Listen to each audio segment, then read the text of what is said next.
Hi. Okay, good morning. So I wanted to talk to you guys about Satya. So Satya is the second branch of the first limb of the 8 limbs of yoga.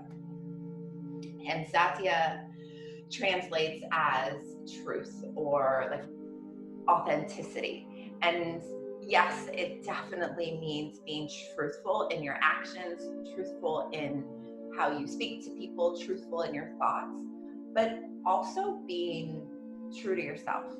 And you hear that a lot, especially in like modern yoga, like speak your truth or be your authentic self.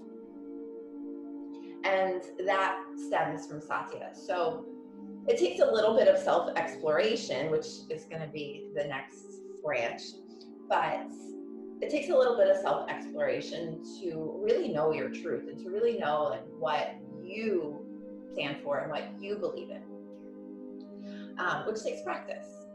And the more that you practice that with yourself, because again, everything starts with you. And you be the change you want to see. It's got to start from within. So when you practice truthfulness with yourself, then it just becomes a habit. It becomes part of your nature to be truthful with other people. And to practice truthfulness with yourself on the yoga mats translates down to even in the physical pose.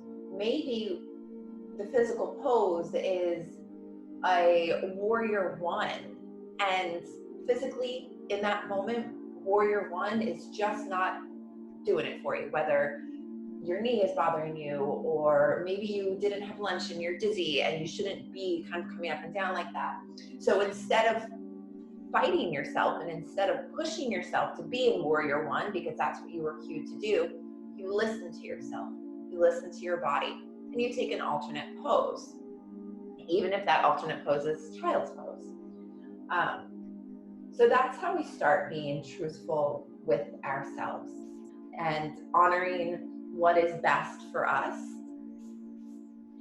And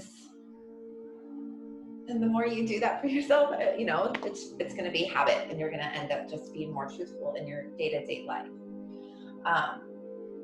There is a little bit of like a catch when it comes to Satya.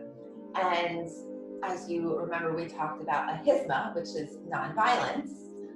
So if there's ever a situation where being truthful may harm another person, it's best to keep that to yourself. And there's a whole lot of gray area around that. And there's a whole lot of debates in those two aspects in the yoga world. And it has been a big debate for a really long time. But generally it's, just try and be a good person. Don't say things to people that are going to hurt them.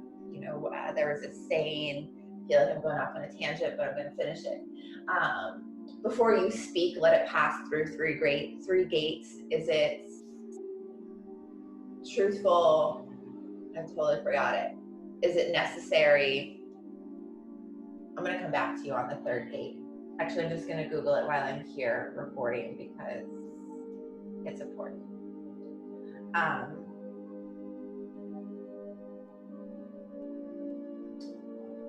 Is it true?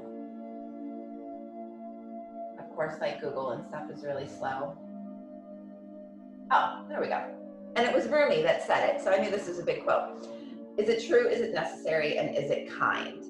And that was quoted by Rumi. So that is very much a great example of how to practice ahimsa and satya at the same time. Being non-harming and yet still being truthful.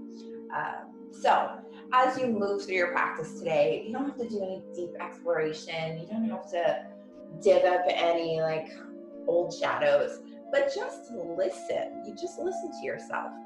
Whether it's your body asking for something different, whether it's your mind just kind of wandering and daydreaming, just let it be today. So with that and all my tangent, thank you for listening. We're going to come to a comfortable seat.